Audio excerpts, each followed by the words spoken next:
psychological. Drinking with authors may contain adult content. Listener discretion is advised. Hello, everyone, and welcome to today's episode of Drinking with Authors. I am your host, author Nick Savage.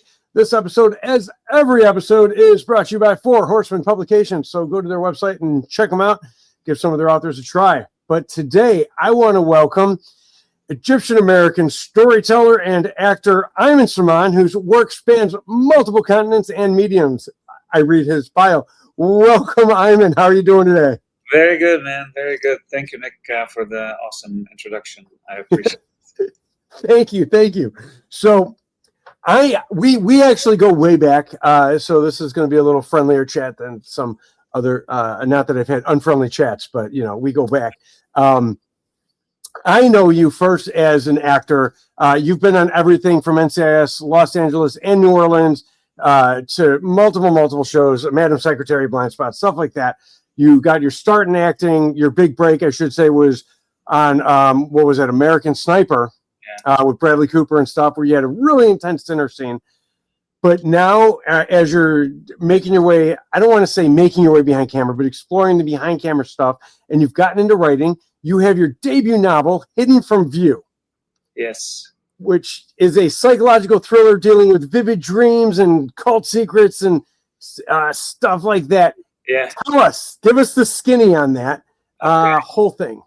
So, all right. So when I started writing, I actually started writing screenplays because when I first moved to LA, it was during the time where like 24 and Homeland and all of that stuff and all the acting gigs that were available for a guy that looked like me, where Terrorist Number 2 and all of that stuff. So which was great. It was it paid the bills. I'm not complaining. It was a lot of work. But it's not what you aspired to, was to be Terrorist Number 3. Yeah, that wasn't exactly like why I got into acting. So I started writing my own, first started with short films, things that I could play, characters, like different characters that I would love to play. I wrote them for myself, and then I actually started to really like writing. For some reason, like I initially was like just writing, with what do you call ulterior motives, selfish reasons, and then I actually started to dig the process and to just I'm sure you can relate as a writer. You just delve into the world, and you're like you're like in a different realm, and then you come back to this world, and you're like, whoa! It takes you like a few minutes to kind of like readapt to reality and stuff. No, definitely relate to that. So I really enjoyed that process, and I really loved it. So I was like, oh, let me push myself to write a feature script. And so Hidden from View was actually started out as a feature script. And it's based loosely on some real incidences. I used to live in a canyon in Hollywood, in Burbank, and at the time I was going through a turbulent marriage, and it's kind of towards the end of it, and so it was kind of a dark time in my life, and I used that so writing was kind of also helped me heal through that stuff, and use that darkness, put it on the page instead of in real life. Oh yeah. So I came up with this story the canyon was kind of inhabited by a cult that sacrifices people to maintain eternal life and stuff. And what that feeds right into the conspiracy theories of the basements at Pizza Hut.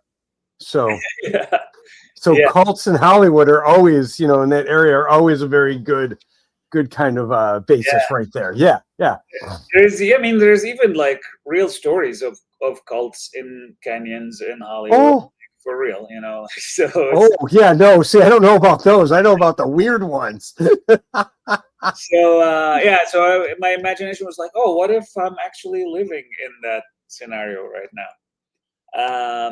So anyway, but the years later, like I've been pitching that script and trying, you know, to get it made as a movie. And last year, I got really tired of the process. I mean, you know, you're pitching your own TV show, and it's an arduous process, and I kind of like, you know, you get like people so excited, and then all of a sudden you never hear back, and like it's that roller coaster of like, oh, maybe it will, oh shit, it's not gonna happen. You know, so I was really tired of that cycle. Even though I have like you, I have a team that is really passionate about the project and they want to see it made and stuff. And but anyway, so at the beginning of last year, I was like, you know, I need to do something creative instead of this like hustle of pitching and pitching.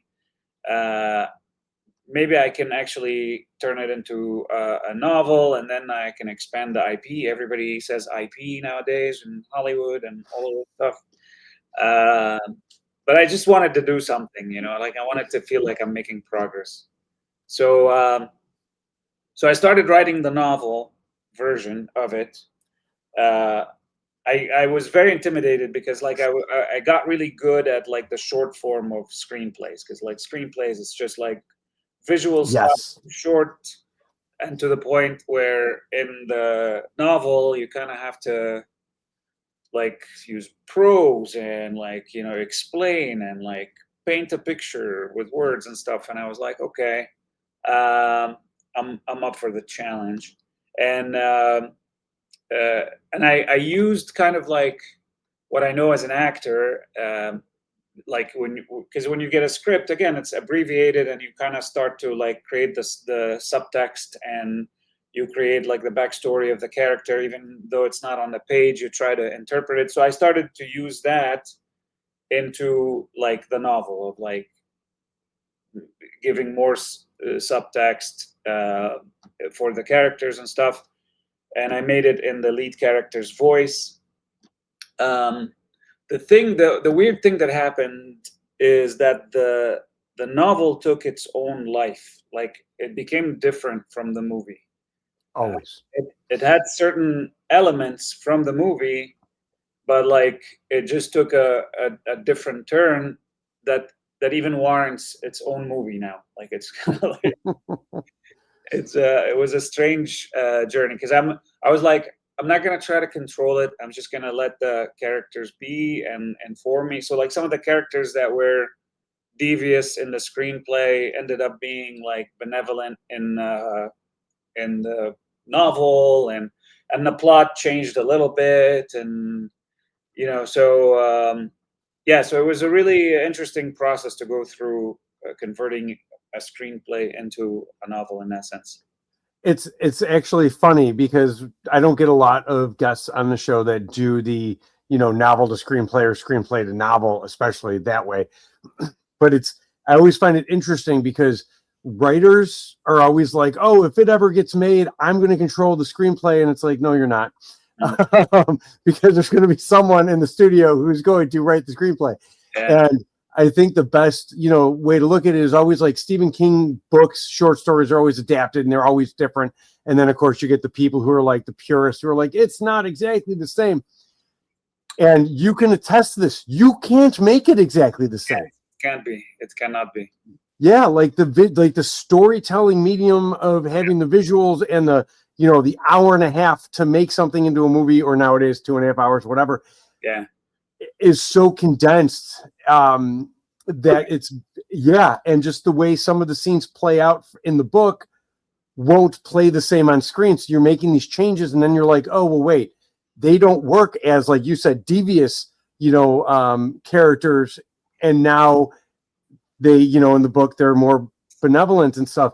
And Yeah. so it's just it's very interesting to see that. And it's nice to hear someone else have that experience with it. Yeah. Because it's so any author listening, it's okay to let your babies grow and change from book to screen format as well. Yeah, I think, yeah, because it's like, I understand, as a writer in general, whether you're a novelist or a screen writer, I understand the painstaking time that could take to just like finesse like one sentence, or like the research to like have the perfect word in there and stuff. But I think, which it's understandable, and that's like part of the art form. But again, like, you can't be too precious about your work, especially if it's going to be converted into a different medium.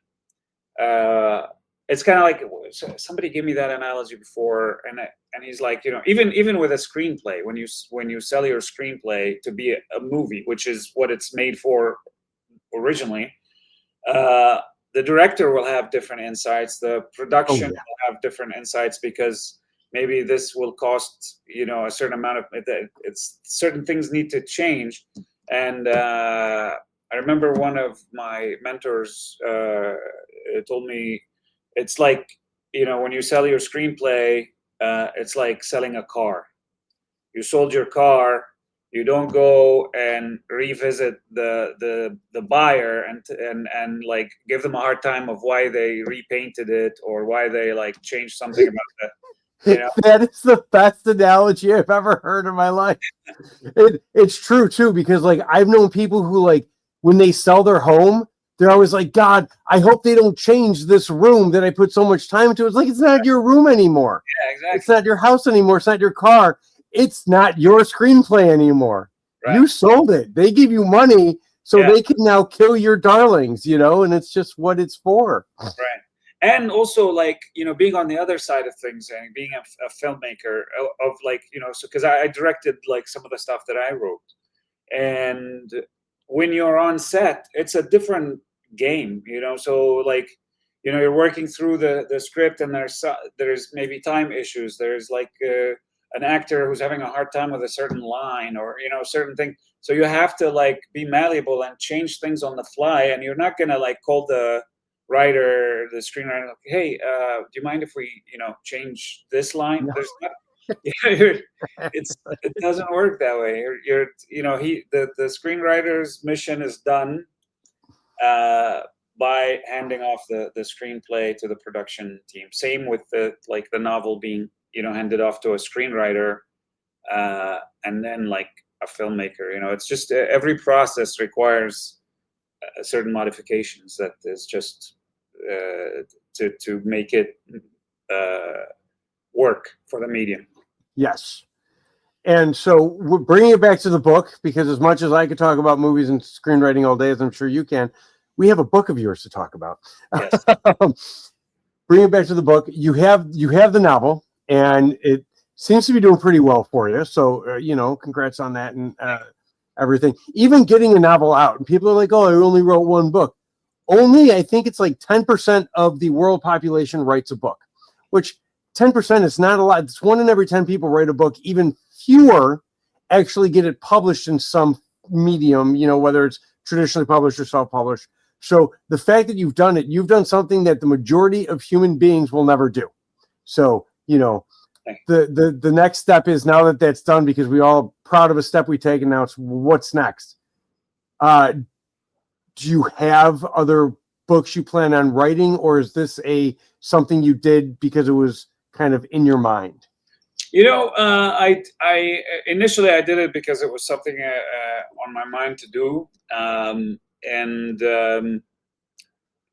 I just when I was done with it, I kind of left the ending a little bit ambiguous, a little bit open, that it lends itself to a continuation of the story.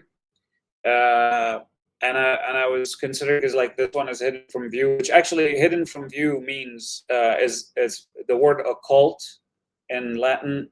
It means hidden from view. Huh. I did not know that. You learn something new every day, folks. So because the story revolves around an occultic practicing group. Yeah. So it's hidden from. So I was I was thinking. I mean, I haven't really plotted it yet, but I'm thinking like the next piece would be called "Hidden in Plain Sight," which would be the next piece of this puzzle. Now, does Hidden in Plain Sight then also have a Latin word that I should know? No, And just, no, no, okay. Just playing up the same like theme, the naming convention. Hey, I don't know. I wasn't sure if like Hidden in Plain Sight is like, oh yeah, that's the Latin word is conspicuous. Like I don't know these things. The word Yeah. Pepsi in Latin means like, So okay, now in the book you have where these vivid dreams are kind of holding the clues and the keys to this the cult and hidden secrets and stuff like that. Can you tell us, can you delve into that part without any spoilers? yeah. Okay, cool, because otherwise that would have been really short. Yeah. No, of course. There's so I personally get a lot of vivid dreams, which is like, and also like in all of my screenplays so far, the dream theme plays a critical part in the main character's like world. So in this story, the main character Sam, who is like he's a journalist, but he had like of course previous trauma, but he has these vivid dreams of a woman in a forest, and it's a recurring dream.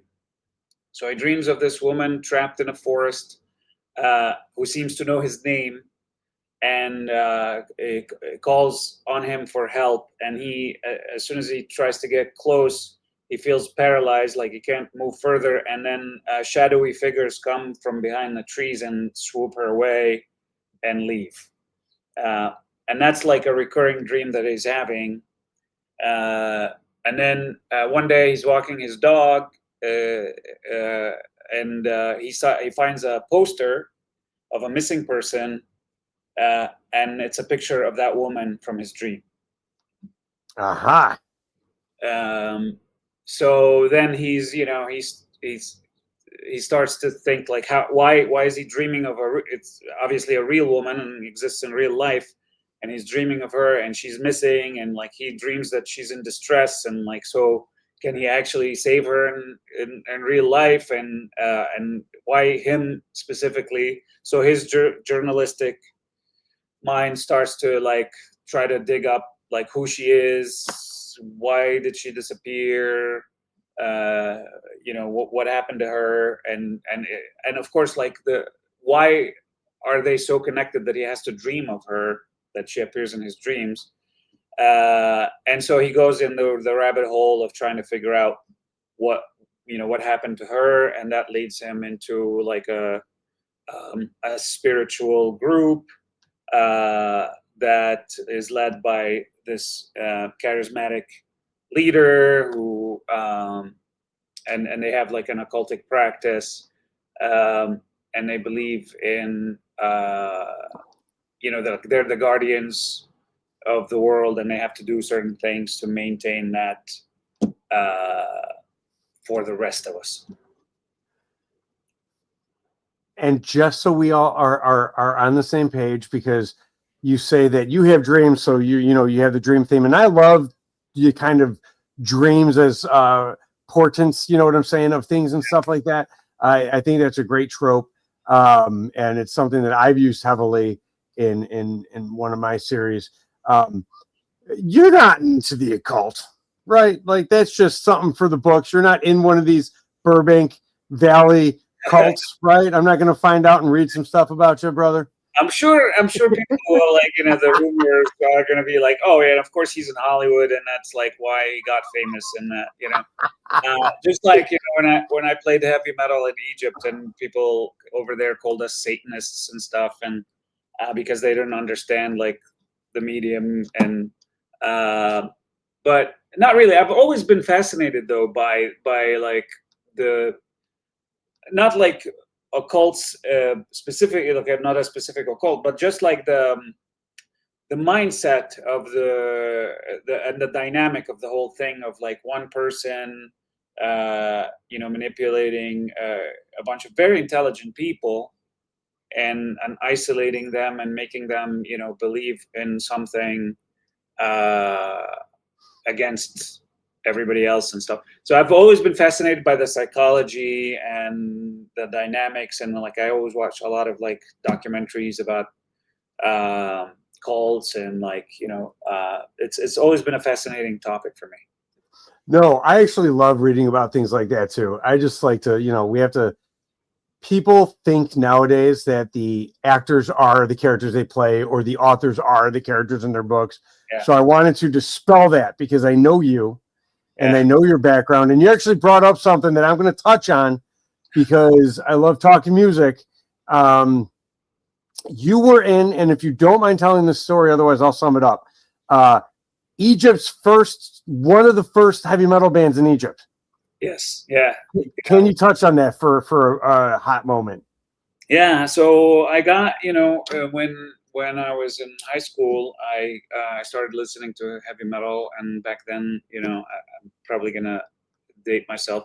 There wasn't like the internet wasn't huge. We would get music on like CDs and tapes and stuff. But I got into it for some reason, and it really spoke to my my teenage hormonal like rebellion, and it kind of, I feel like it kind of actually saved me from like using that energy and darkness into like something more aggressive, like towards humanity, that rather than redirect that energy into the music. And it wasn't a very popular kind of music in Egypt at the time. It was like, I think we were one of like 5 bands in all of Egypt. Yeah, so I loved it. And then, we rehearsed and we wrote some music. And then eventually we ended up playing this one of the first ever metal concert in Egypt, which was attended by about 5,000 people, which was like very surreal. That's not a small amount of people, especially for a first of something in any country. Yeah. So that's something to be proud of. And I love your story because I know your story. I've heard it before, so I'm sorry that I'm making you say it again. But people who don't know it, man, it's a very awesome story, because you at the time, Egypt was not as friendly as it is now. Mm-hmm.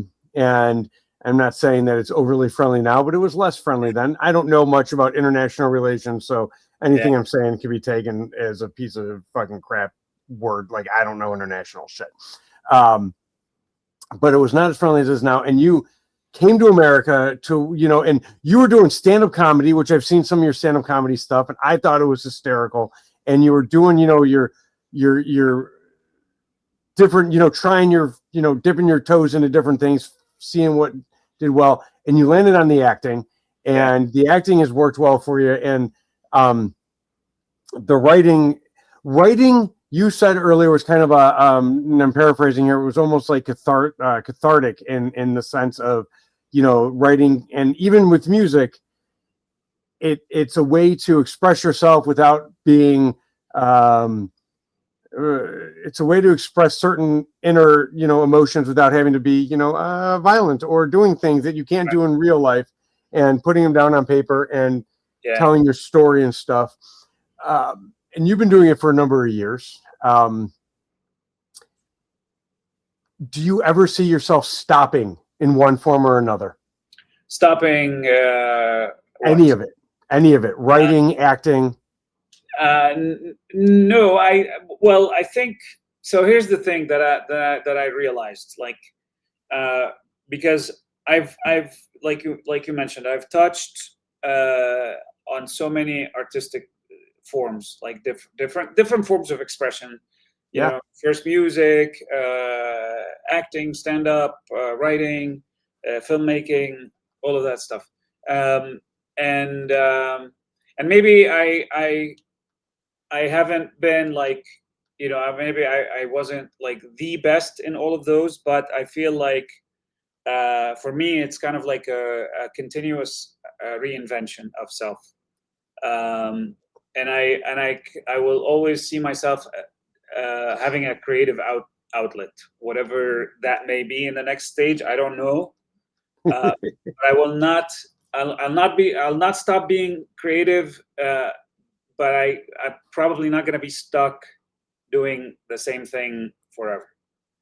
No, and that's definitely okay, because I think the need for a creative outlet is definitely a must. You know what I'm saying? It's a need to have a creative outlet for creative people is as important to them as having food or shelter. Like, you have to have it out, and it's nice to hear that, because as long as I've known you, as long as I've been familiar with your work, you've always been a very creative type, and I love watching your work and stuff, and I just think it's great. But you said you may have another novel in the works with this, within this world. Do you plan on taking any other work that you've done for screen and putting it into a novel format or anything like that? Possibly, because like I have another screenplay that's also like a psychological thriller. It doesn't revolve around the cult, but it deals with sleep paralysis and jinn. Jinn, not the drink, the ancient demons, the Arab way of saying Jinns, yes. Yeah, DJINNS, yes. Jinns, yeah. Not the drink. Not the drink. Yeah. So it deals with that, like with that, and it's kind of like tackles the post-COVID trauma that not a lot of people spoke to. Like I personally, after coming out of it, I felt like, I had like social apprehension, like anxiety, like to be out and about, and which wasn't a thing for me before, and fear of like intimacy and stuff like that. So I, of course, as I always do, turn like all the darkness into like a creative thing. So I wrote this movie, and it has like an Egyptian theme to it. It's called Al Jathum, which Al Jathum is the Arabic for the sleep paralysis jinn. So the myth goes as like the sleep paralysis is basically when a jinn or a demon sits on your chest when you're sleeping, rendering you paralyzed, because you can't like speak, you can't move, but everything seems real. And so Al Jathum is the name of that particular demon, and it also means the suffocator. That is wonderful. I just love the fact that you have a specific demon for sleep paralysis in Egyptian mythology. I used to, when I was younger, I loved mythologies and, like studying them, but it's been so long since I've studied them in any sort of intensity, and I never knew about the sleep paralysis jinn, which is hysterical. But being who I was in college, I did have some nights where sleep paralysis was from the drink jinn, not the demon. Yeah. But that's a different story we won't talk about. Okay, you helped me, and I'm wearing the shirt because you helped with this novel. You helped translate the stuff that we needed in Arabic, and like any language, Arabic has different dialects. Yeah. What dialect did you translate into? Just so I know. If I recall correctly, it was Egyptian dialect, because the character was Egyptian. And Egyptian is just, it's because Egypt's not a small country. There's just one dialect in all of Egypt for Arabic. Or the main dialect. Yes, but like different accents in the country. It's kind of like, like where America, you have like the Texans and the Midwesterns, and like, within the country, there's different accents of, but also if you think of dialects in Arabic, because like each country speaks Arabic, but with its own dialect, meaning like think Scottish people and people from New Zealand, and and people and British people and Americans, they all speak English, but each country has its own dialect of English that you might not understand sometimes. You know, like it might be to a Scottish person and don't know what the fuck they're talking about. No. That makes perfect sense, because I love studying languages, and I actually started studying Arabic foolishly, thinking that I'd be able to talk with you one day in nothing but Arabic, and that quickly, guys, my dreams got squashed on that, because holy hell, I have studied many languages and can read a few of them fluently enough. Speaking them, my pronunciation is horrible in all of them. English is bad enough. No way. Like Arabic it's a completely different mindset, because just the way it reads, the Sanskrit itself versus either, Roman numerals, or even the I can't even think what the hell it's called right now, but like the Russian alphabet, and Cyrillic. And it's very different, and it's a very beautiful language, very beautiful, but studying it, it's difficult, man. It's an intricate language, because even like in school. So my dad at some point taught Arabic language in part of his career, and I used to get higher grades in English and French than I did in Arabic, and it used to piss him off, because I'm like, well, it's a difficult language, man. What do you want? The grammar is so hard. Well, it's very hard, but I mean, like I said, it's very beautiful, and I continue to study it along with my 12 other languages, or whatever the hell number of languages I'm studying, just because it's fun. Like I recently, are you using Duolingo, or what are you using? I'm using Duolingo mainly because I'm on like a 2,780 something day streak, and I don't want to break it. Oh, wow, that's awesome. Wow. Yeah, it's like 7.62 years is where I'm at right now on doing those. But I want to look at other apps as well. I've recently started doing like Haitian Creole. Because there's a lot of Haitian Creoles in Orlando. And so it'd just be nice to be able to say like, what's up, you know what I'm saying, or something. But again, my accents, whenever I study languages, always sound so like I know what I look like. And I know what like my Irish accent sounds like when I practice my Irish, and it just sounds like I'm going to, accuse people of stealing my Lucky Charms. So I try not to I try, but my Haitian Creole just sounds like I'm just like, I can't. I won't even do it on camera, because it sounds like I'm singing just like it sounds stereotypical, like I'm just making, and I'm like not making fun of it. I'm just copying what I'm hearing, but it just sounds like I shouldn't be saying it. So I'm just like any language, I'm just like, no, I refuse to speak them if I can. Yeah, accents are crazy, man. Also, I'll tell you like a really trivial, like hilarious, trivial thing that a friend of mine, was a voiceover director, shared with me the other day. And she was like, if you say beer can, beer can in British accent, it's how Jamaicans say bacon. Can you try it? With a British accent. I'm not saying it. I'm not saying it in either of those accents, but it's freaking hysterical. There are those things though with the accents where it's just like, oh, you just take out this, and I can't remember what I saw, but I saw a video like that on some word where I was just like, oh, if you just say something in this way, it's that accent without it, and it's just accents are funny like that though. But like it's so hard. Like I do a little bit of voiceover work for a small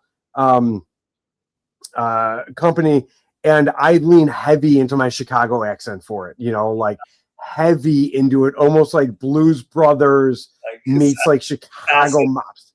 Yeah, it's for this thing where I'm like, welcome to Atomic Laundry type stuff, and it's just like really funny, but like to hear, because I just love linguistics and everything like that, so it's always fun to try and learn languages and to do it.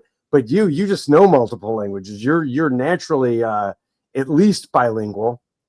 It's I think it's just that I was, like I was a really good mimic when I was a kid, and also like the music thing Yeah. gives you that ear where you can just hear something and mimic it, quickly.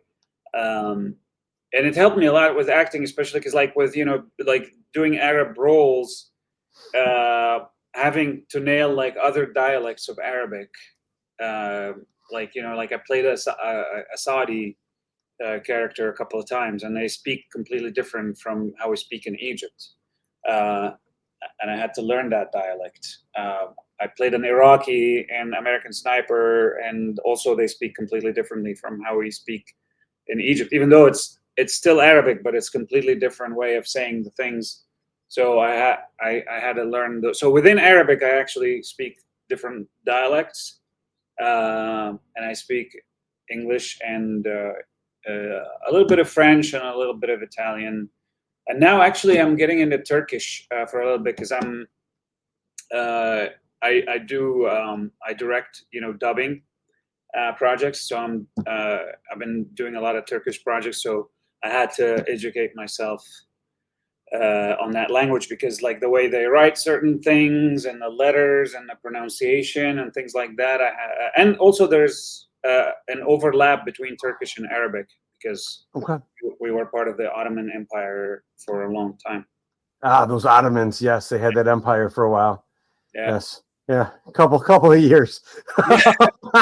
It's like one or two. Yeah. Yeah, exactly. So I love languages. I was a nerd, man. I was a language nerd in high school.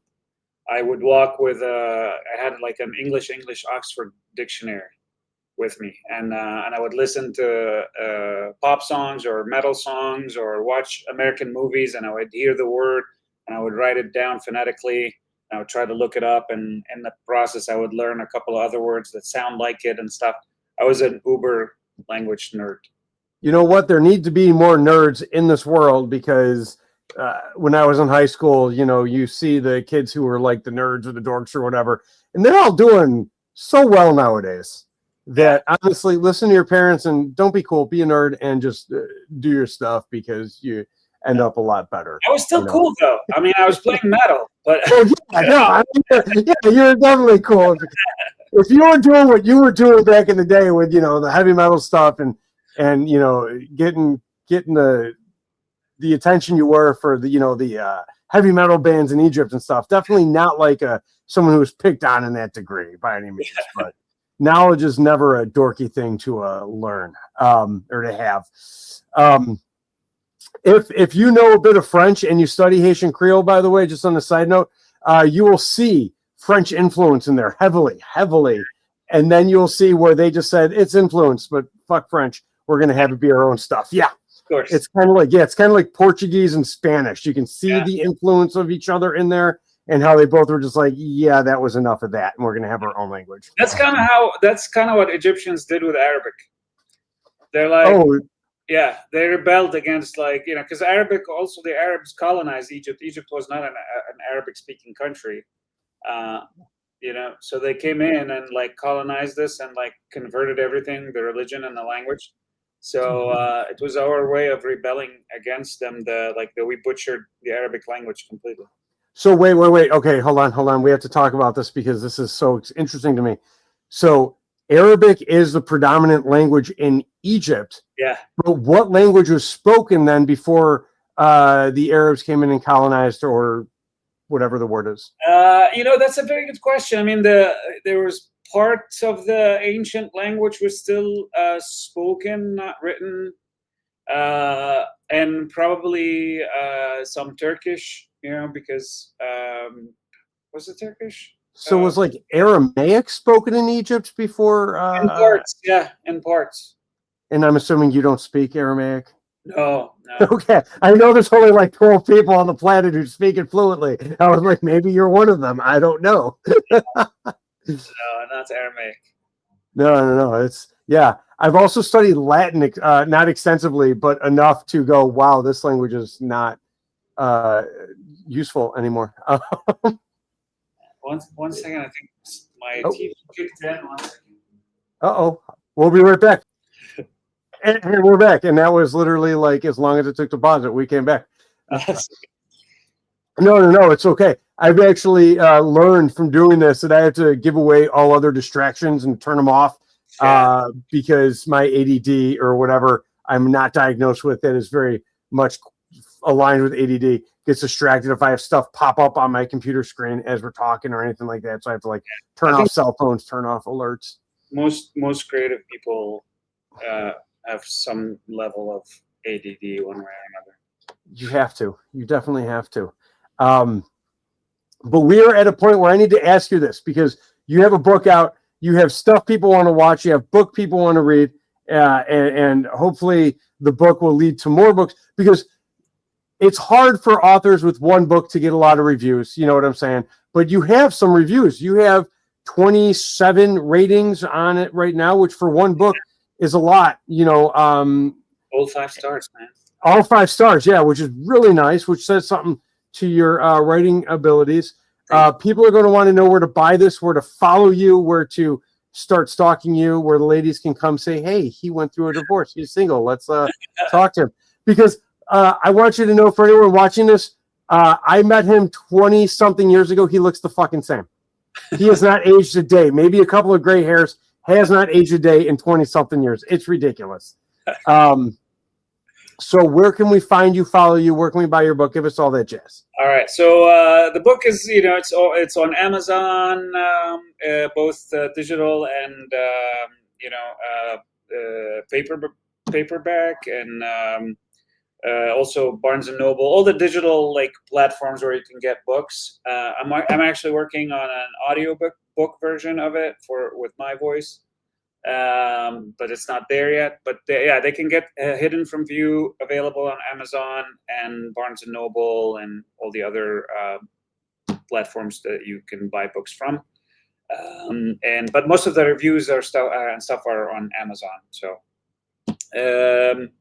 people can find me on Instagram at Aymanation, AYMAN. ATION, Ayman Asian, my name and the thing, and also my website is aymansamman.com. But yeah, I'm happy to, if anyone wants to get in touch, have any questions, I'm happy to support people on their creative journey. And I can attest to that because he has been there for me along the way, and he is a gentleman and a scholar, and if you too are sick of playing Terrorist Number 3, write a movie with him and play something besides that. Show the United States that not all people of olive skin tone are terrorists or mafia people. Do you know that I learned from my wife, and I thought this was funny, Italians weren't always considered white. And I was like, I did not know this. I mean, it makes sense. We're not from the Caucasus Mountains, which is where Caucasians are from and stuff like that. But she pointed it out to me, and I was like, no. And then we were at a baseball stadium, and I looked up at all the posters with all the people and their names, and I couldn't tell you based on their names and the people what if they were Italian or not. And I was like, damn. I was like, that is hysterical to me. And I'm like, not that I care because I don't give a shit. You know what I'm saying? Like, people are people. But I was just like, that was hysterical to me. And now you can say that. You can say that too, jokingly, of course. Yeah. For the longest time, actually, with acting too, like it was there was no category for Middle Eastern. I had to either put either white or black. There wasn't a category. No other category. Other was there was an other one. Like, and then eventually, like they gave us our own category. But yes, I was other. It only took over 100 years of Hollywood before the Middle Eastern whole ethnicity got their own category in Hollywood. Yeah, and we owe that to Ayman right here. Yeah. Well, had to, not me. There was actually a group of Middle Eastern actors that actually had to fight for it, for that to happen. So. That's insane. That's insane. I actually was watching a show, and I can't remember what show it was, but but we were watching a show and I didn't know you had a role in it. And you fucking just appeared on screen and walked on the screen. I was like, I know him. I was like, I know him. I can't remember what it was, but I was just like, it was so cool to see you do your thing. Was it the one? I think you may have sent me. Was it Queen of the South? It might have been Queen of the South. I honestly don't remember at this point. I watch so much stuff and just try and keep up and get all the influence, but it was so cool to see it happen and stuff. Yeah. But everyone go follow him. He's on Facebook. He's on Instagram. Go to his website. Check out his book. Get his book. It's $14.99 on Amazon. Or if you're in India, it's like 1,247 rupees, which I looked it up just because it's on Amazon India. Yeah. Yeah.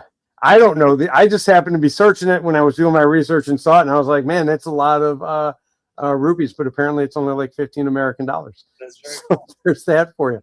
And I always like to ask, if you had one piece of writing advice you can give to an aspiring writer, what would that be? I think the biggest thing that helped me, because writers are the best procrastinators in the world. I mean, I can speak for myself. Give yourself a fake deadline and stick to it. You know what? I love that because when I have a deadline, I write and I get it done. And if I don't have a deadline, I'm like, I'll get it done. Yeah. I usually beat the deadline whenever I give myself like that with Hidden from View, the film script. I wrote the first 30 pages and I would leave it and come back, and then I would like read it again because it's been a while, and then rewrite the 30 pages, and I kept rewriting the same 30 pages forever. And I'm like, I gotta finish this draft. It's not gonna happen. I was like, it was June, and I was like, okay, I gotta finish it before Christmas. Yeah. And that was my deadline, my fake deadline, because nobody was forcing me. And I ended up finishing it by Thanksgiving, actually. See, so there you have it, folks. Give yourself a fake deadline. Force yourself to do it. Tie yourself down to a chair, and yeah. Or you can just be like the writers in the 70s and just do lots of cocaine. I'm just kidding. Don't do drugs. Drugs are bad.